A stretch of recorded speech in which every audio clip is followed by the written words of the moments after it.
How's it going, everyone? So, a new report coming out of the Fed Reserve in New York. You want to know how much money most people, on average, are willing to accept for a new job, which is great, right? Get a new job, very, very exciting, especially during this inflation period.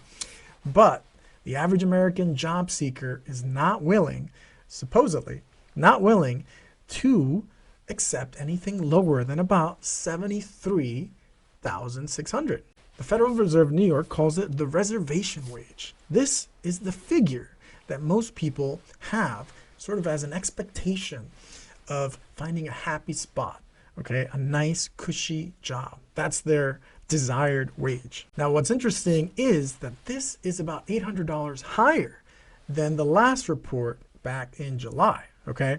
Now, that likely has a lot to do with the inflation worries and, of course, the coming recession. Now, this is the this is the crazy part. That $800 difference between now and July of this year, that is the highest ever recorded increase since the Fed started keeping track. They only started keeping track of this since 2014, but nonetheless, okay, so in 8 years, this is the highest increase, that $800, nearly $1,000. Why? Well, again, inflation continues to pile on the pressure for everybody. And energy costs, heating, cooling, gas is starting to come down a little bit, but energy cost is very high. So if we look at the chart, right, the average lowest wage respondent would be willing to accept from a new job. This back in 2014 was actually around 50K, and it's increased considerably. It's about 24K.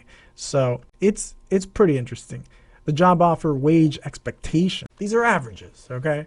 So this little smoky area probably has a lot to do with demographics, education levels, your different market, your location. You know, someone in Miami is going to be very different than someone in Jacksonville. Someone in Chicago is going to be very different than someone in Southern Illinois. And same thing applies in New York City versus upstate New York. Now, the actual offers that people were willing to accept is considerably lower than their desired, their hopes and dreams. So the actual offers they're willing to accept is roughly at $60,000. So $60,000. And what's interesting is this is actually a drop. So people have lowered what they're willing to accept, but their desired is higher.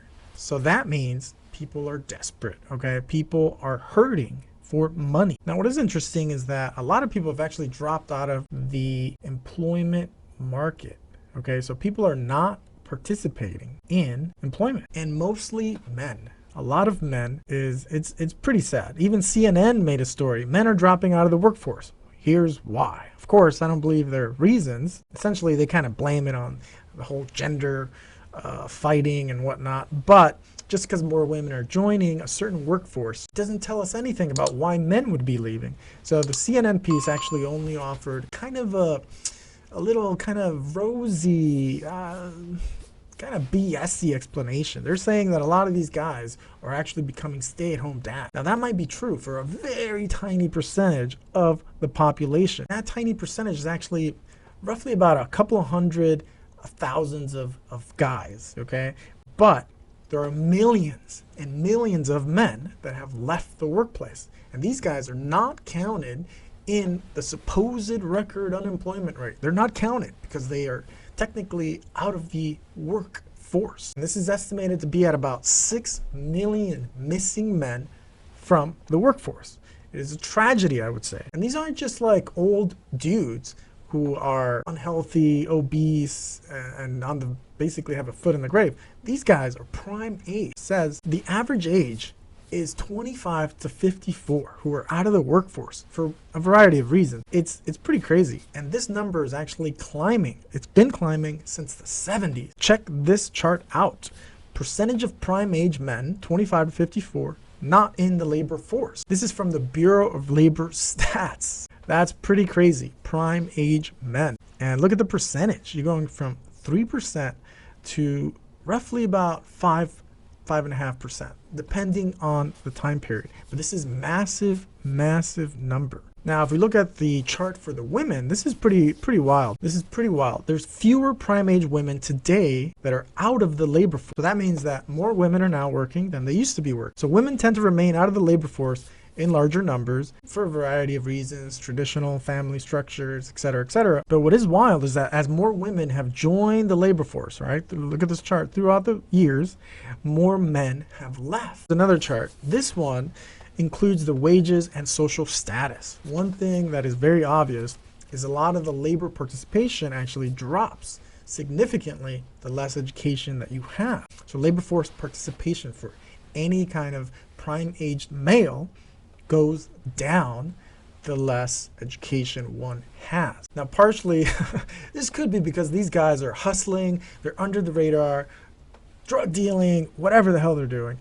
They're doing something that's not on the books. So, and of course, if you are on the books, like advanced degrees folks, then it's kind of imperative that you stick with your job, because for the most part, especially the younger crowd, we've been saddled with insane amounts of student loans, and we have nobody to blame, of course, but ourselves, but that's just part of the game.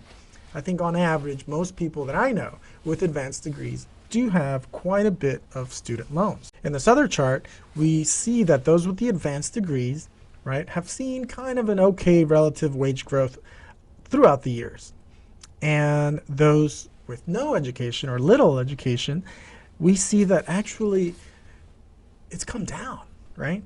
Whereas before, let's say in the 70s, 60s, you could not go to high school, not go to college.